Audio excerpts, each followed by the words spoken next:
Welcome to episode 104 of the Startup Show of Season 2. Today we are here at the headquarters of Mavin and we're talking to Daniel, the CEO and co-founder. We talk about influencers, the state of influencer, and what we can expect in the next few years, and why you should be on Instagram too. So make sure to tune in and stay with us.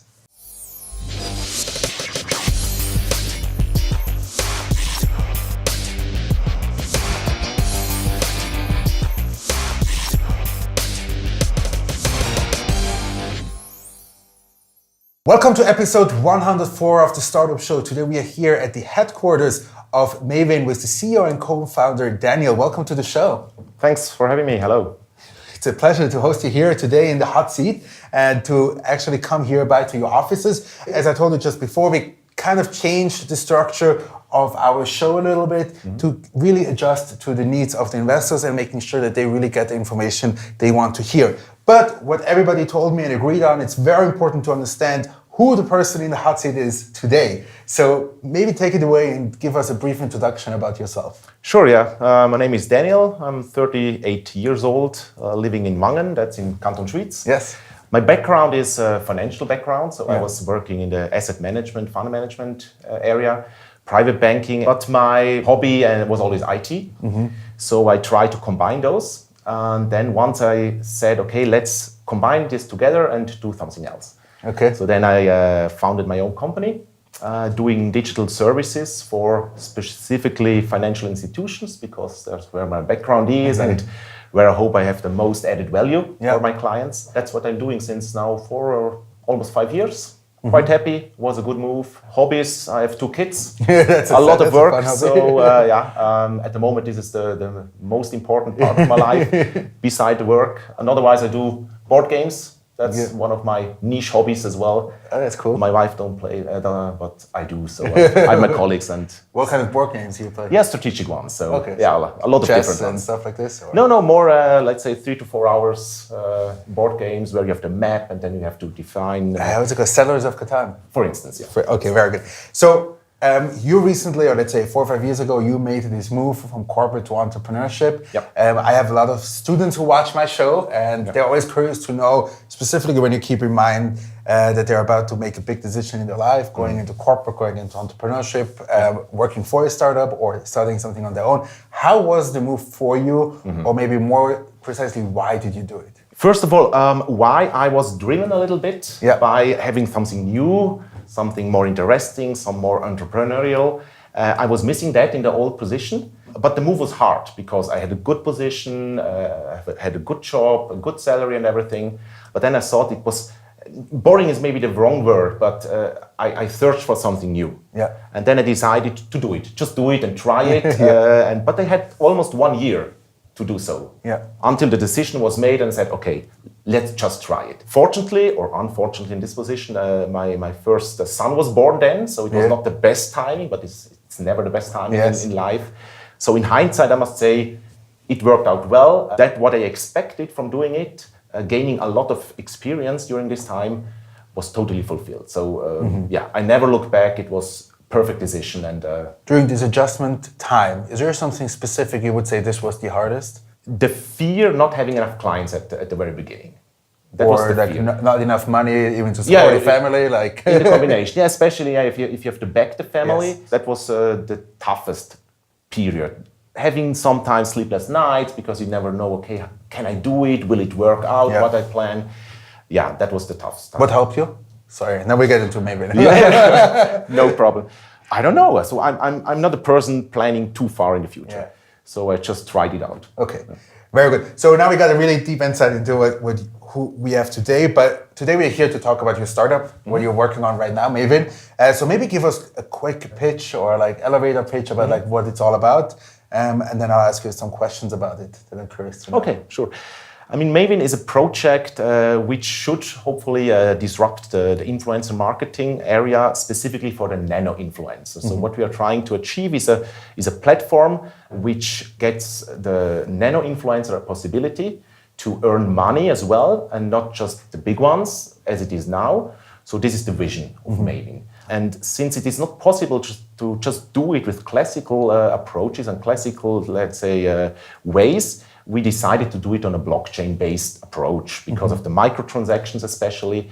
So we decided to do it, and that's the vision, to give these little nano-influencers, let's call them influencers and social media participants with around 1,000 and less followers, a chance to get something of the marketing budget of the brands. Okay. So right now, I think it's the first time we have, let's say, marketing kind of startup on the show, if I remember correctly. Maybe you can explain a little bit, number one, what is influencer marketing, and also like how it's being used by companies. Yeah, it's good because I had to learn it myself as well. I have no background in influencer marketing, nor have our team. So we came to this idea, I think once in the summer, and then we said, okay, we need to really learn it. Yeah. And then we started talking to people, Googling around, obviously, to understand what is it.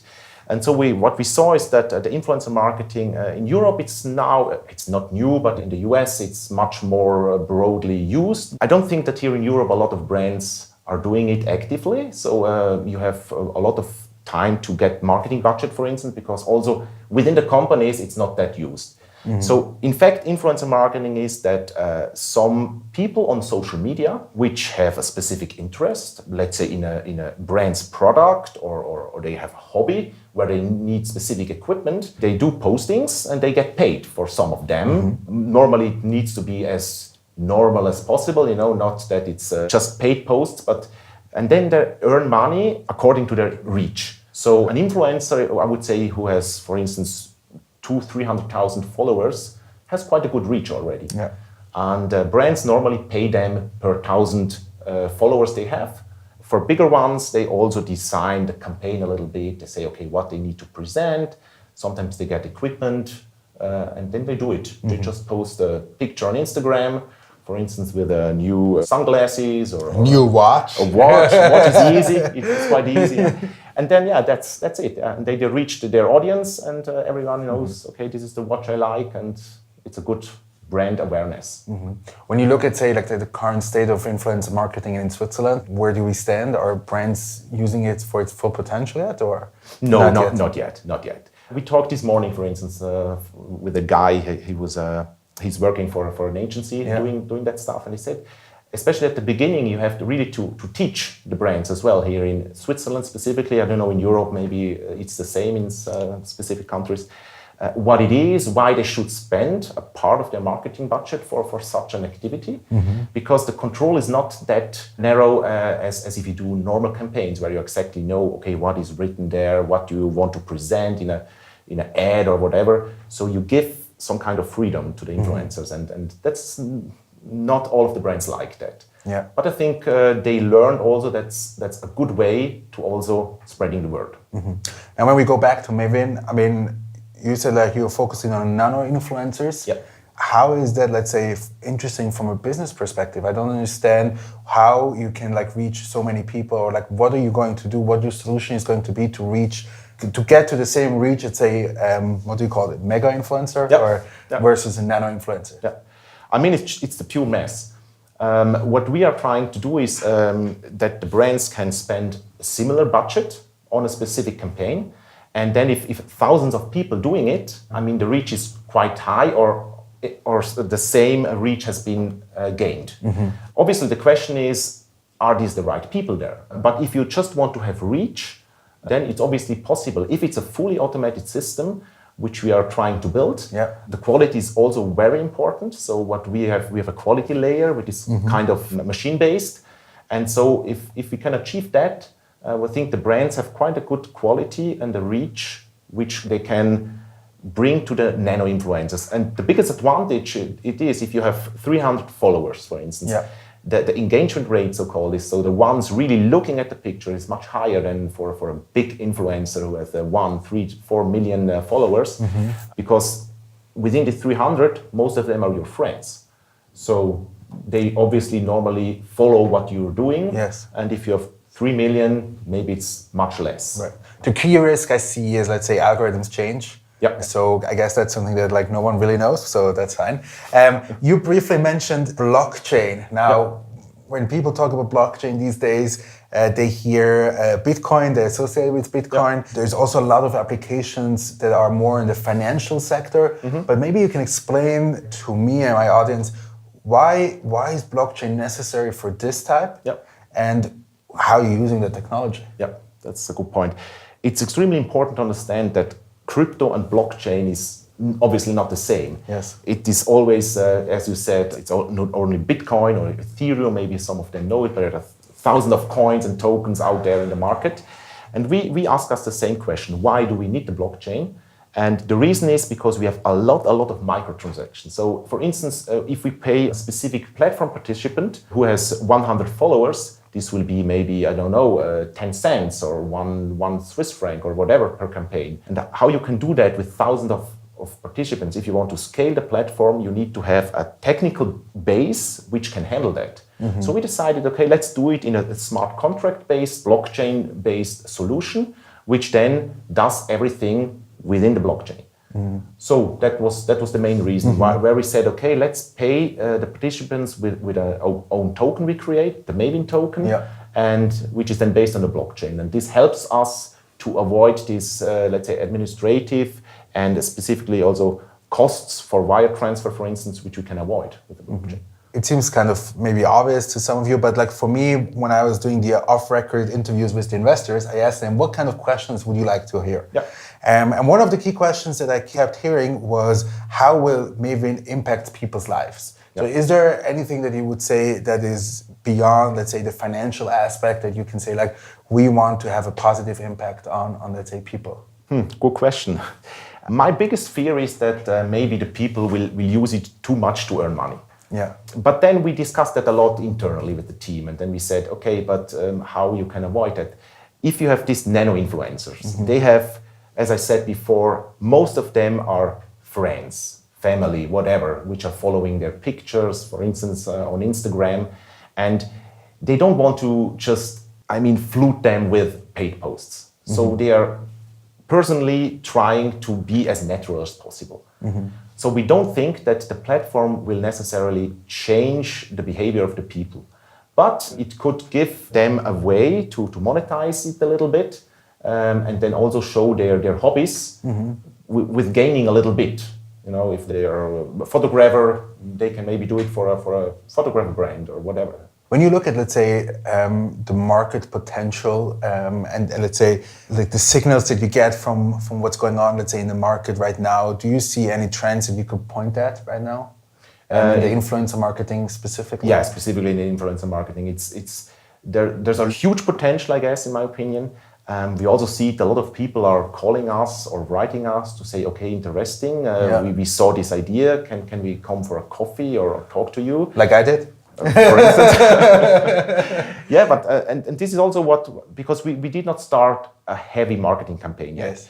So it is something, and we also had brands coming to us and saying, oh, it's interesting because we as a brand, we do influencer marketing already actively. So we pay the big heroes, as we call them, or ambassadors, so we can handle a bunch of these guys. But we have a big portion of small ones which we can't handle. It's not possible. We don't have the time, the money, and the administrative tools to do so. So yes, we think it's a niche. There are a lot of players in the influencer marketing segment out there, but most of them are aiming for the classical one, the big and middle ones, and we are really doing just the small one. This is our focus. And so we think it's the potential is really huge because everybody here can be an influencer. Everybody is a targeted user of the platform. Just to wrap up, we also briefly discussed, let's say, your postponed ICO. Yep. My question is though, how come you decided, let's say, to raise funds through, let's say, your Mavin token versus, let's say, regular VC funding? Yeah, it's blockchain based, so we think it's the right area to do it. And what we also wanted to avoid to be too much controlled by, let's say, a financial investor. So if we have 90% pure on a classical way, they dictate what you do. You have then a business plan you have to achieve in 2 years. If not, then you have much more pressure. It's also the same intention here, but it's different because all users or all investors, they have the tokens and they can even sell it or use it. But probably in the initial round, most of them are investors or a financial aspect, and we'll sell it once. But that's okay for us. Right. Okay, very good. So that's it for the first part.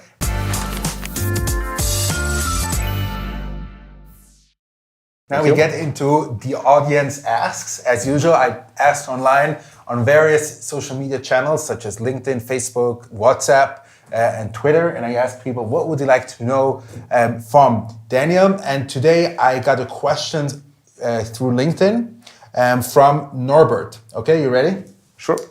What are the most used and popular social media platforms in Switzerland for people between 20 and 35, especially in comparison to the US? Okay, I mean, Instagram in the US is huge. Yep. It's not that huge in Switzerland, for instance. I would say Facebook is bigger here, but Instagram is growing. The reason is also why we started with Instagram here. Even in Switzerland, it's not the hugest platform. Okay, but it's getting bigger. Yes. Yeah, because you're always 2 years behind America. Yes. I would say, yeah. We'll see in 2 years. We can bet now, but yeah, I would say it's will get the same impact. Right. Interesting. So Norbert, thank you very much for your question. I hope they got it answered for you. Otherwise, I'm sure you can reach out again.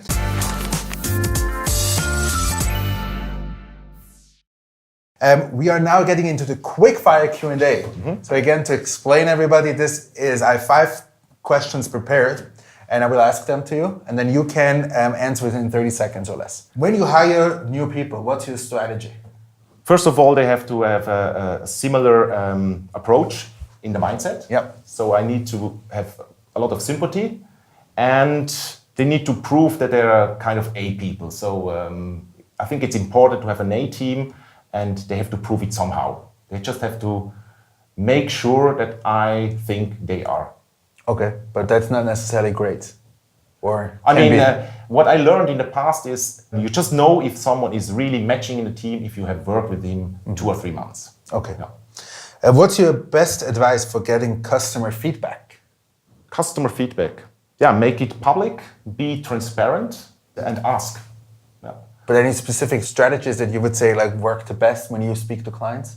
I would say surveys is a good form because it's structured and you can get a structured reporting out of that. Yeah. So for my personal opinion is a structured way to do it is forms, all the same questions for everybody because in a personal discussion it's biased already. Yeah, exactly. Okay. Who do you admire in the startup world and why? In the startup world? Or let's say entrepreneurship or innovation. Yeah, I mean, all the US, but these are not entrepreneurs anymore. But I mean, Elon Musk and Jeff Bezos and all these guys, I think this is where I'm looking at. I don't think it's possible to be that huge in Switzerland, but I read their biographies and I think it's extremely interesting what they changed. And yeah. Okay, so the fourth is not a question, but you have to finish the sentence. Okay. The most important character for an entrepreneur is? Yourself. To be yourself, authentic. Yes. Okay. Last question. What would you like to see in the next 5 years in, let's say, your ecosystem? User growth and that it's a standard for the small influencers.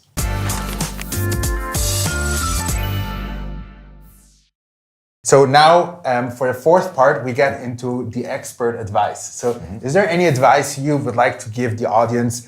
Keep in mind, we have investors out there, we have students out there, and aspiring entrepreneurs. Yep. Yeah, I would say I would give advice on the ICO world. As you mentioned, we postponed our ICO for a specific reason. What we did, we started in the middle of last year. And then we said, okay, ICO is the best thing to do. And then we started to learn how to do it, to do marketing. And it's Wild West. It's Wild West. It's crazy. It's not possible to get the right quality. And you can. We also monitored all the stuff. We did lists. But it's not possible to find out who is serious, who is legit. So my advice is to take enough time. So this is what we did. We did a full stop and we said, okay, this is not how we do it here. Maybe we're too much Swiss. We were just not too used to it. And we said, okay, let's do it on a classical way, more like a regular pitch. And I would say if you do something in Switzerland, it's probably the better way to do it. And I'm sure it's also achievable with a more classical approach. So a mix between ICO and classical fundraising, I would say, is the best. Very good. I guess that's a very good advice for all the people who were even considering about an ICO because it says it everywhere. Good. Thank you very much, Daniel. I really appreciate your time. I really thank you very much for coming, for letting me come visit you, and for being in the hot seat today. Thank you very much, everybody out there, for tuning in today. Make sure to check out the preview for next week, and I'll see you there. Have a great day. Hi, my name's Kai. I'm the co-founder and CEO of VI. Please make sure to subscribe to Global Tech Box to see my interview next week. Thank you.